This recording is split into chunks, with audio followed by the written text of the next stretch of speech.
Do you have any idea what we're getting to go do today? Do you know? You know what a lucky dog you are? You're a lucky dog. Get ready for it.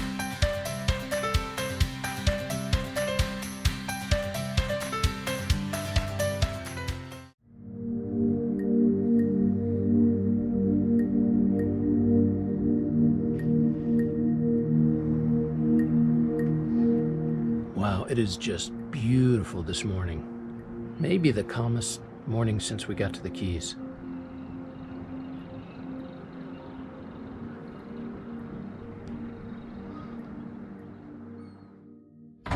So one of the things we wanted to do was show a little more operationally of how we go about getting ready to go cruising.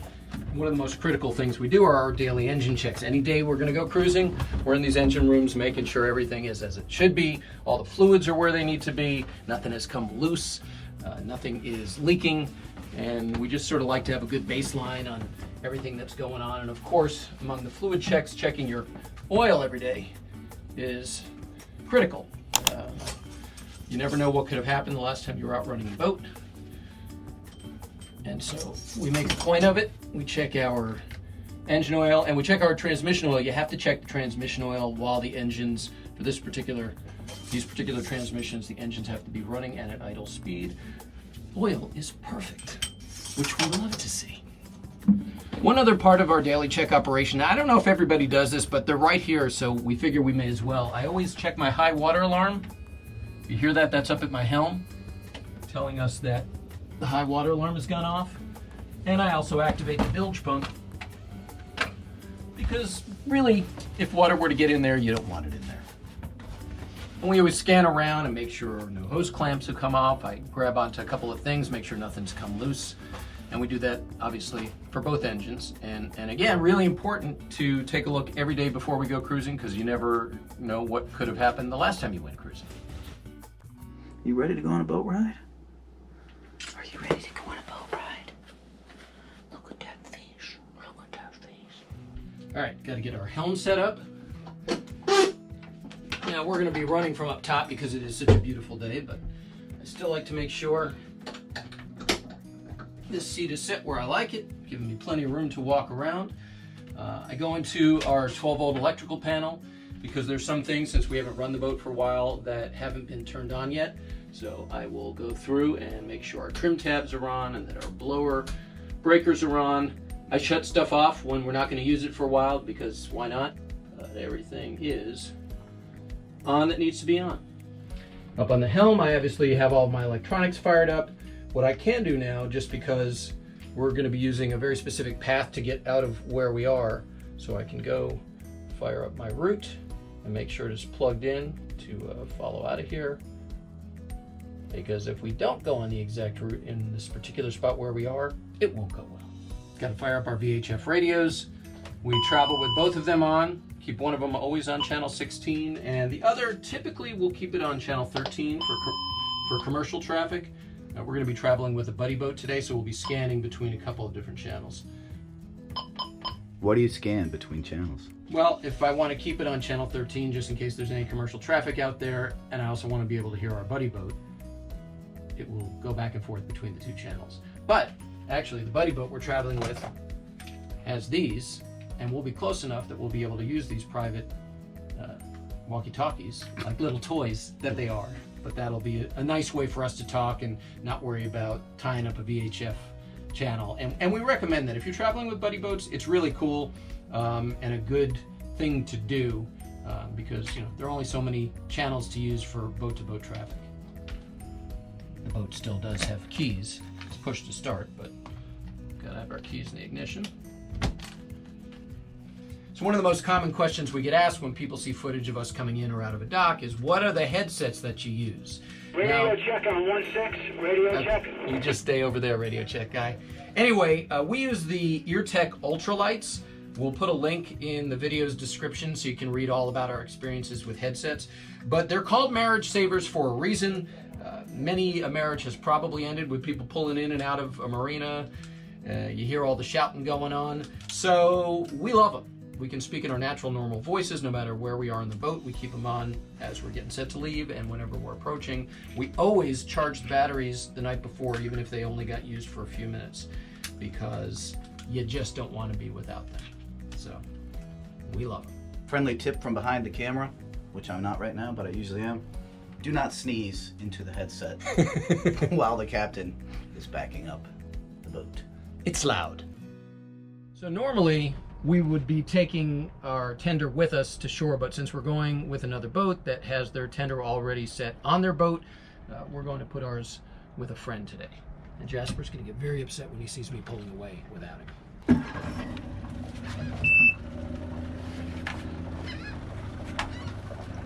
I know. He'll be back.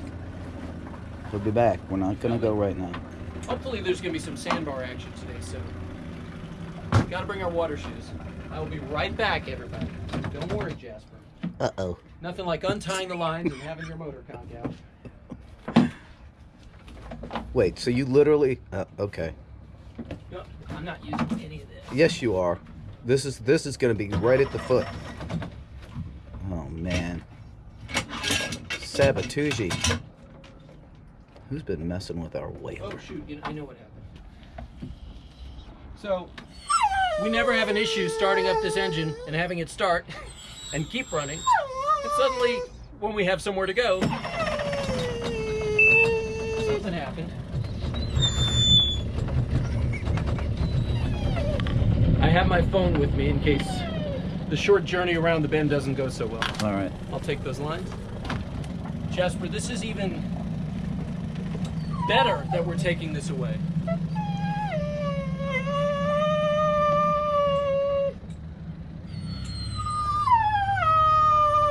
I'll be right back. We're going for a big boat ride today. I'll be right back. It's okay. It's okay. He'll be back. You love going out on the whaler. Yes, you love going out on the whaler. Yes, it's okay. Yeah.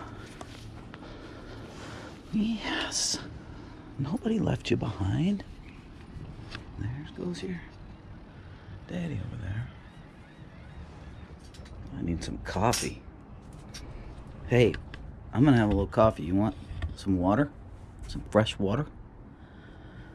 You're such a good boy. You are. Cormoran. Cormoran, cormoran, cormoran. Okay, we're gonna cut this now. So, while Tim gets his coffee and Jasper eagerly awaits my return, no, that's not me, Jasper, I go to drop off the One Love and check in on our very cool and very fastidious cruising partners. And just so everybody knows, I'm not the only crazy person who gets out and cleans their clears every time as they're heading out. There's John on the 3Bs. So while he is putting the whaler away, I'm getting a little antsy. I always do right before we leave. So I'm gonna start getting these lines undone. I'm not gonna take them off the boat. I'm just gonna get the Flemishes pulled. So if you've seen this in our past videos, this is a Flemished line, and this is one way to do it. And when you pull it, it naturally undoes itself. Yeah, just like that. Isn't that fancy? So I'll just start doing all these.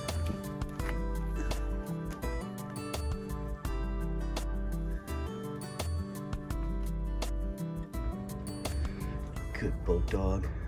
You're a good boat dog. That is another way to Flemish, just by wrapping the line in a nice, neat circle, which is what our neighbor on the catamaran did.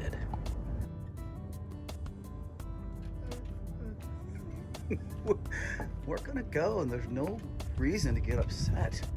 My goodness. You coming up with a plan here? What we're gonna leave, what we're gonna take? We're gonna leave a spring line, which I have a forward spring I'm gonna leave, and then I don't think we need to leave a lot of lines. I mean, we're normally fine docking the boat ourselves, so. And we are rafting, so we want to have our lines with us. That's correct. We hope we're rafting. Yeah, we hope we're rafting. It's certainly smooth enough out there.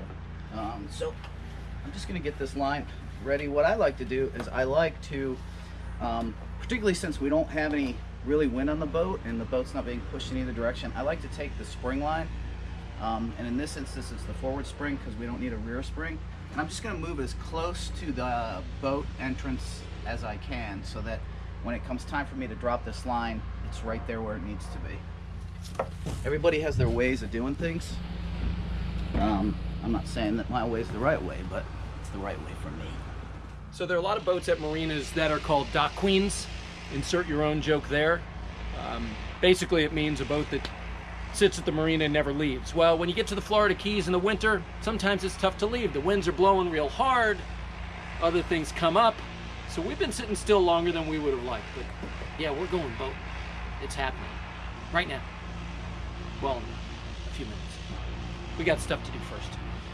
We've shown in a couple of our other videos how the first thing we need to do before we get set to unplug the boat and head out is to start our generator. We're not going to run through that entire process, but basically we turn it on, warm it up, we shed the loads, and switch over from shore power to generator power. And she is running.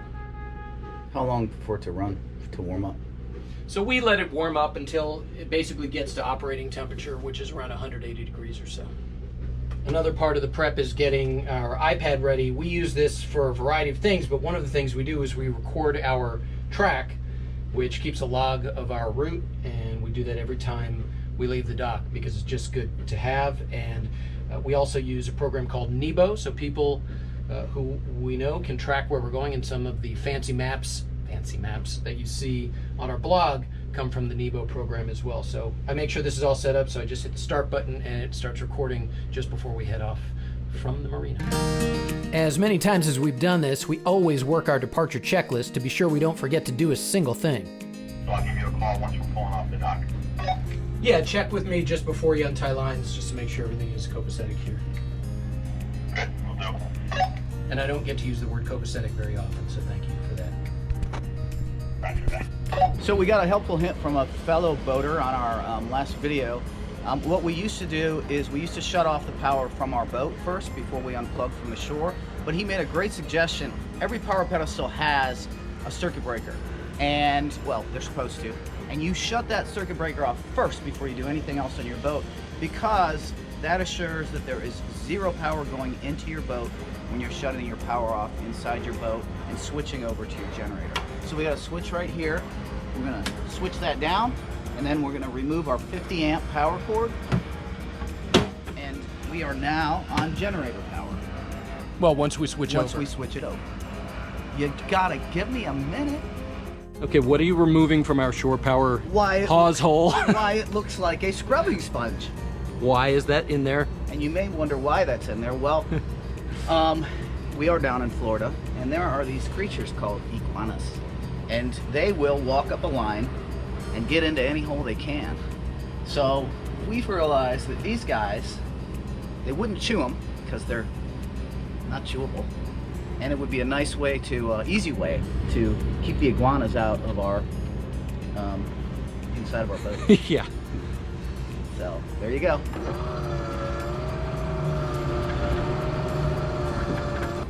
There it is. Get that baby nice and tight so there's no water going in there.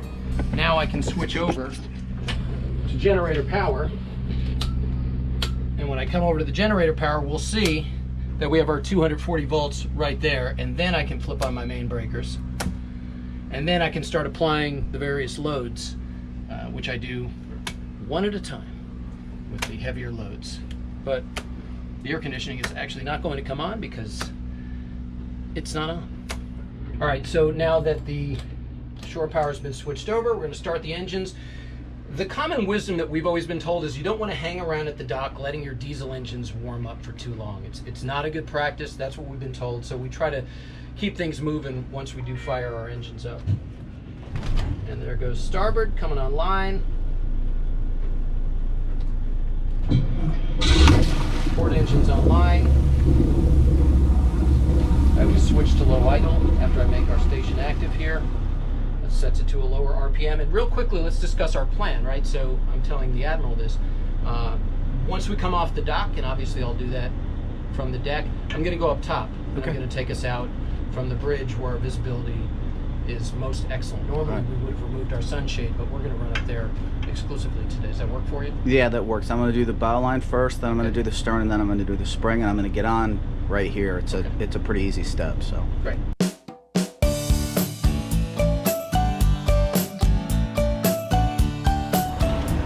So we often show this in our videos, but since we're covering a lot of our operations today, we're going to test the various functions on the yacht controller, and at the same time it's testing our gears and our thrusters. So this is our bow thruster, and we want to make sure this is all working before we untie the lines. It's good practice. Stern thruster. Yep. That's working. Now what I do is just bump the gears really quickly, just to make sure they're functional and no alarms go off. And that is the case. And I just heard on the radio while I was doing that our friends on their boat are ready to shove off. So let's get underway.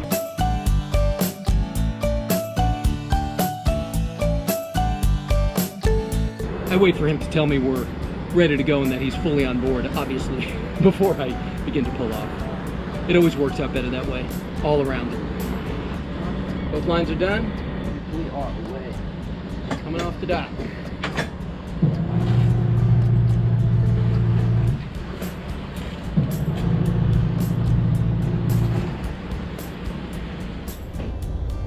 This had a horn on it because we really need to sound our horn as we're pulling off. 1 blast getting underway. 3 we're going in reverse. Going up top. not 2 toots for Tootie. Keep an eye on the stern. We are nicely off the dock. Stern up a little mud. Yes, those fenders will be coming in. Wow, it is beautiful out.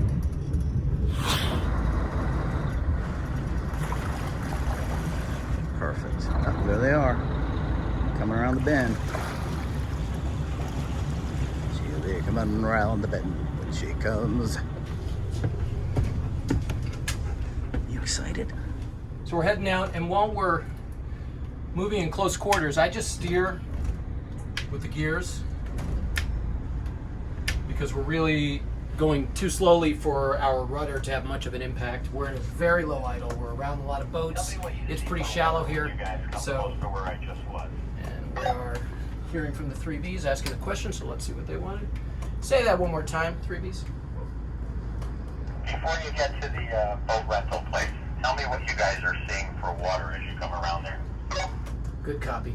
Yeah, this is sort of a known, shallower part of the marina.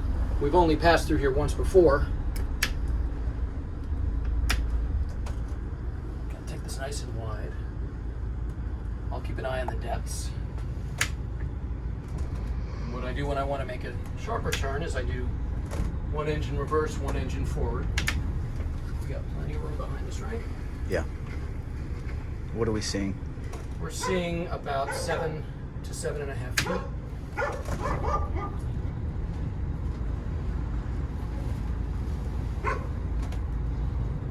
8.5.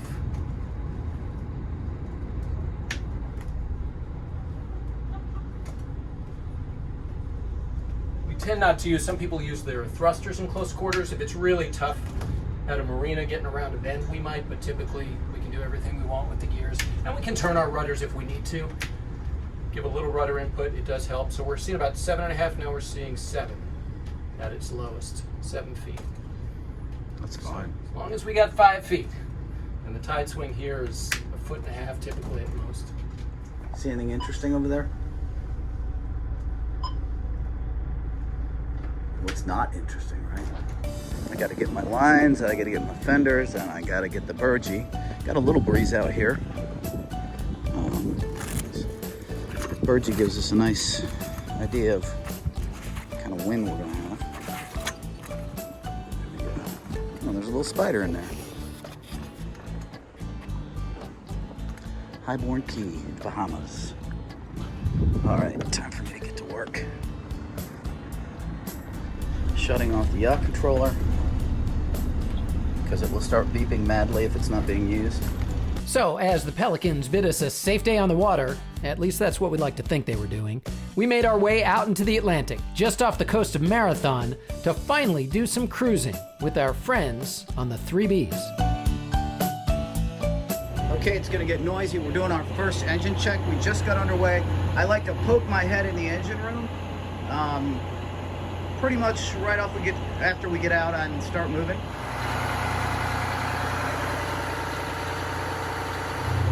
Gonna look at give the ray cores a look.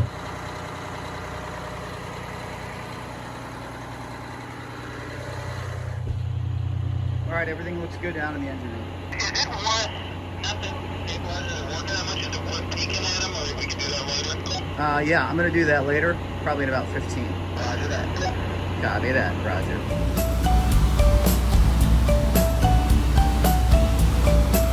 Of course, one of the great benefits of cruising with friends is you get those elusive running shots of your own boat.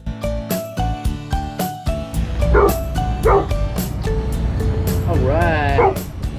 He's just saying hi. He's just saying hi. Look at that.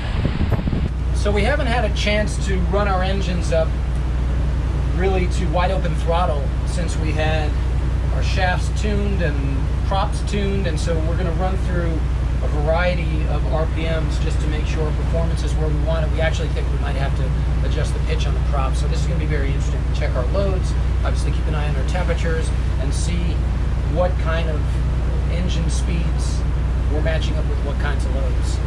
I'm just going to run up to about 70% to start.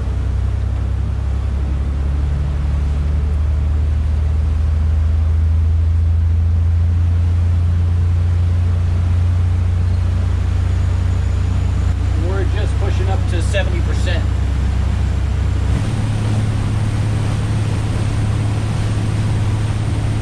The reason I have my camera out is because when we get to certain speeds, I take a picture of the screen rather than write it down. So at 80%, we're doing about 17, almost 18 knots, which is actually, that's what we want. And we're full fuel right now, so this is a heavy boat. All the while I have to keep an eye out for crab pots, but we're burning 61 gallons of fuel right now per hour at this rate of speed. The RPMs are a little higher than I like for 80%, but we'll see what happens when we get up to wide open throttle.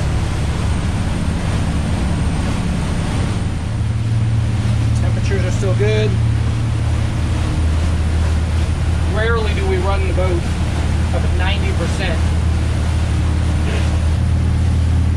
Okay, I'm wide open.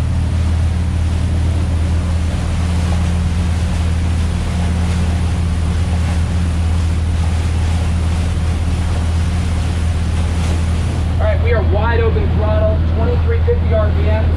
I'd like to see a little more on top of that. 95% load. I'd like to see it closer to 100. Engine temps are good. 81 gallons of fuel per hour at this speed. I do feel like the props will need to be adjusted a bit, but we're also seeing 21 knots. Pretty incredible. We've never run OLOH at this speed, certainly for very long. I am going to back her down a little bit. So this boat that's approaching off of our starboard bow has the right of way. I will make sure I'm at a safe speed so he can pass in front of us. He's accelerating. He probably does know the rules of the road. Maybe he doesn't, but he does have the right of way, so we will most certainly let him pass in front of us. Some people would say, "Ah, what's that guy doing?" But it's his right to do exactly that. I'm trying a little trim adjustment here.